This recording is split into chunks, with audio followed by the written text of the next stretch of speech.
নমস্কাৰ, মই ৰঞ্জন চৌধুৰী। নিৰ্ভীক আৰু নিৰপেক্ষ সাংবাদিকতাটো কাক কয় সেইটো সাংবাদিকসকল চাগে নাজানে।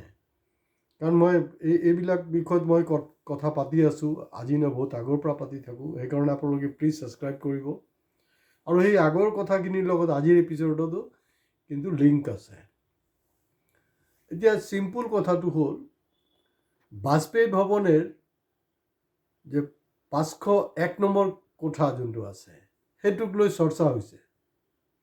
মই জানো এইটোতো শাসকীয় দলৰ এগেইনষ্টত মানে পকৰত চবে লাগি থাকে, লাগিব লাগে, সেইটো কোনো অসুবিধা নাই। কিন্তু বিৰোধীৰ যিবিলাক ভুল কথা আছে সেইবিলাকতো আলোচনা হোৱাটো উচিত। এটা সময়ত কাজিৰঙা কিহৰ কাৰণে প্ৰসিদ্ধ আছিলে? গড় হত্যা। ইণ্টাৰেষ্টিং হ'ল এতিয়া আকৌ গড় হত্যা নহয়, আকৌ তাত কি হৈ আছে। তাৰ পিছত কাজিৰঙাটো ফেমাছ কিহৰ কাৰণে? Orchid park. আৰু অৰ্কিড পাৰ্ক ফেমাছ কিহৰ কাৰণে? কাৰণ এইটো অলিখিত অখিল গগৈৰ কাৰ্যালয়। অলিখিত, এইটো হেডকোৱাৰ্টাৰ নহয়। কিন্তু আমি জনামতে এইটো অখিল গগৈৰ হেডকোৱাৰ্টাৰ নহয়। তো চব লেনদেন, চব কেণ্ডিডেটক মতাটো অৰ্কিড পাৰ্কত কিয়? এই মুহূৰ্তত এইটো ডাঙৰ প্ৰশ্ন। সেইবিলাক আচলতে পেপাৰৰ হেডলাইন হ'ব লাগিছিলে। কি প্ৰব্লেমটো ক'ত? অকল কি ভাবিছে আপোনালোকে হিমন্তৰ পকৰত লাগি থাকিলে তাক পেলাই দিব পাৰিব? ইমান সহজ নহয়, ইমান সহজ নহয়। কাৰণ যিবিলাক জনতা জনাৰ্দন আছে তেওঁলোক কিন্তু মূৰ্খ নহয়। মই লাষ্ট এপিছডতো কৈছোঁ, মানে কোন টেঙৰ হয়, জনতা না নেতা, এই কথা বতৰাবিলাক চাব। তো এতিয়া চিম্পুল ফাণ্ডাটো হ'ল যে গৌৰৱ গগৈ কিন্তু কোনোপধ্যেই ৰাজি নাছিলে অখিলৰ লগত এলায়েন্সৰ কথাটোক লৈ। আৰু শেষ মুহূৰ্তত মইতো কৈছোঁ ন, বিনাশকালে বিপৰীত বুদ্ধি। চাব যদি কোনোবাই চোৱা নাই, এপিছড আছে। কাৰ বুদ্ধিভ্ৰষ্ট হৈছে, কোনে গৌৰৱক মানে বিপথে পৰিচালিত কৰিছে, গোটেই মই মোটামুটি থুলমূলকৈ এটা ব্যাখ্যা কৰিছোঁ। এই কথা বতৰাবিলাক আছে তাতে। এতিয়া জয়ন্ত দাস, যিজনে প্ৰথম ভয়ংকৰ বিদ্ৰোহ ঘোষণা কৰিছিলে বিজেপিৰ মজিয়াত, তাৰপিছত ধৰি লওক আৰু কম বেছিকৈ হৈ আছে, এইটো বেলেগ কথা। কিন্তু এতিয়া যে এলায়েন্সটো আল্টিমেটলি হ'ল, এই ৰাইজৰ দলৰ যি এলায়েন্সটো মানে একচুৱেলি কাৰ বিৰুদ্ধে? এনে দেখাত বিজেপিৰ বিৰুদ্ধে।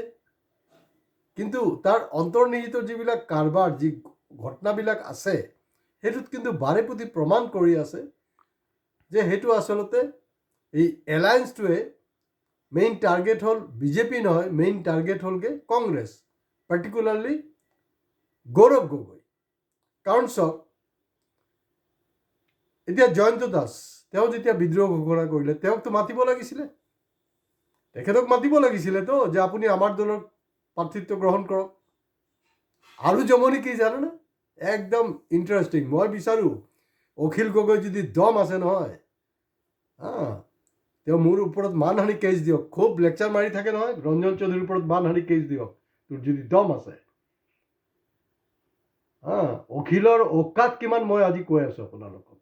এয়া হ'লগৈ 5 কোটি টকা কংগ্ৰেছৰ কেণ্ডিডেট। তাৰমানে ধৰক কংগ্ৰেছ হওক, বিজেপি হওক, এজিপি হওক, বহুতে মানে প্ৰাৰ্থিত্ব বিচাৰিছিলে, প্ৰাৰ্থিত্ব আল্টিমেটলি পোৱা নাই।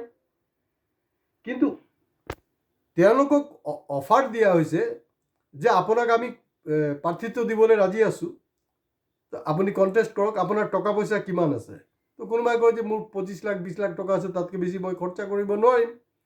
কৈছে নাই নাই, 5 কোটি টকা লাগিব আপোনাৰ। তো 5 কোটি টকাটো কি তাৰ ভাগ এটা কি তাৰ যাব নাই? ইয়াত গোটেই প্ৰচাৰত চলি থাকিব। এতিয়া যদি 5 কোটি টকাৰে খেল হয়, তেতিয়াহ'লে মোৰ প্ৰশ্ন যে বিজেপিৰ যিবিলাক নেতা, বিক্ষুব্ধ নেতা, তাহাঁতৰতো আপোনাৰ 5 কোটিতকৈ বেছি টকা আছে ইনভেষ্ট কৰাৰ। ক'ত বিজেপিৰ কোনো নেতাকতো তেখেতে অফাৰ কৰা নাই। এই মুহূৰ্তততো কোনো ধৰণৰ তেনেকুৱা আমি ইংগিত পোৱা নাই।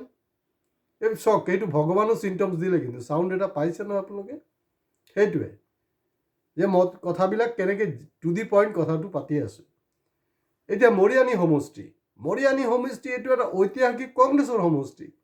তাত যাব লাগে, কংগ্ৰেছ কেণ্ডিডেট পাব লাগে। সেইটোক লৈ তাত বিক্ষোভ হৈছে, হোৱাটো খুব স্বাভাৱিক হয়। এতিয়া কথাটো হ'ল, তাত ৰাইজৰ দলক কাক কণ্টেষ্ট কৰাইছে?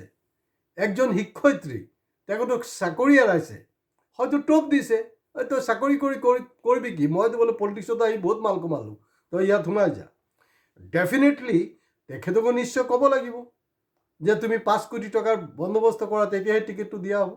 আৰু তাতকৈ জমনি হ'ল, আজি কংগ্ৰেছ হওক, অজপ হওক বা AGP হওক, চবতে চাব ৱাৰ্কিং প্ৰেচিডেণ্টে কিন্তু টিকেটটো পাইছে। এতিয়া ৰাইজৰ দলত মই জনামতে ৰমেন বৰঠাকুৰকে ধৰি টোটাল 2জন বা 3জন ৱাৰ্কিং প্ৰেচিডেণ্ট আছে।